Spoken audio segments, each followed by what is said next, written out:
Abanko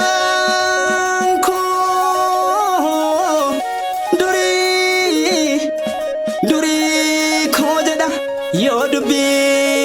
jabate obsundanga dabarte malam wanda bo manaduba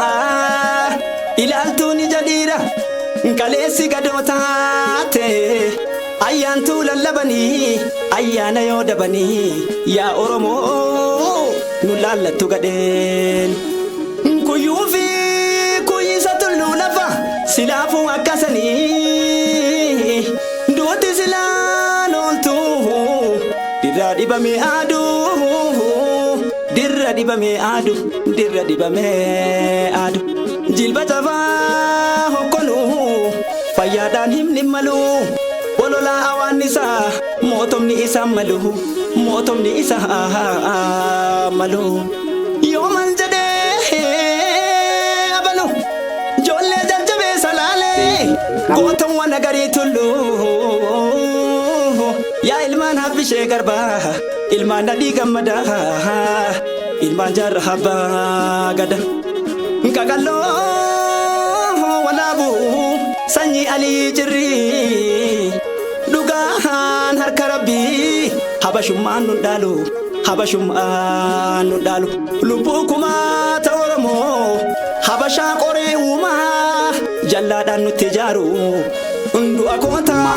timale awachuni himalu ida amunan himalu akam shigotre qakallo jolle shawa qallash majala ittigarin dibdure ikit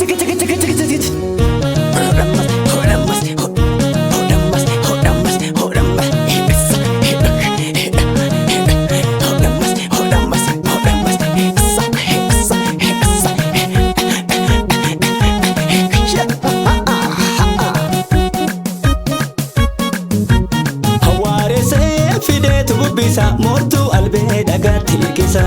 awarese fidetu bubbisa mortu albe dagatti irkisa anam firara sun hormatae homana wallisa duaka anam firara sun hormatae homana wallisa duaka ngifti marame koya korma dubarti akkuma kalesa gantunnu adamti akkuma kalesa gantunnu adamti tofta sinna mofa dalolli damage kansena sena himbekne du ambalalage tade birru jamal ormasea abaramtu kufumboruta tade birru jamal ormasea abaramtu kufumboruta kero sabagari himfaraja milili kifte sotti farasha allati kare kuyuguba samni ko duga fagagaba allati kare kuyuguba samni ko duga fagagaba karifan irkan lamachara yagantu saba wala garra yero daf awan nisanu deda oromo lape jalatu bek samni ko lape jalatu beka mamo mazamir sida dabe bine sidina to lallabe nadi gamada sida dabe milili kumada lallabe lagasa wagilam mifjabe sinni naftan chayo sugabe hidab dararange rojime gantu fi gaden angefame falmikero ko dubbinchime gamtaan ol ka'aa salbanne falmikero ko dubbinchime gamtaan ol ka'aa salbanne hamma kaleessaatu hanqanne hidda buqqisaa koodee dhumne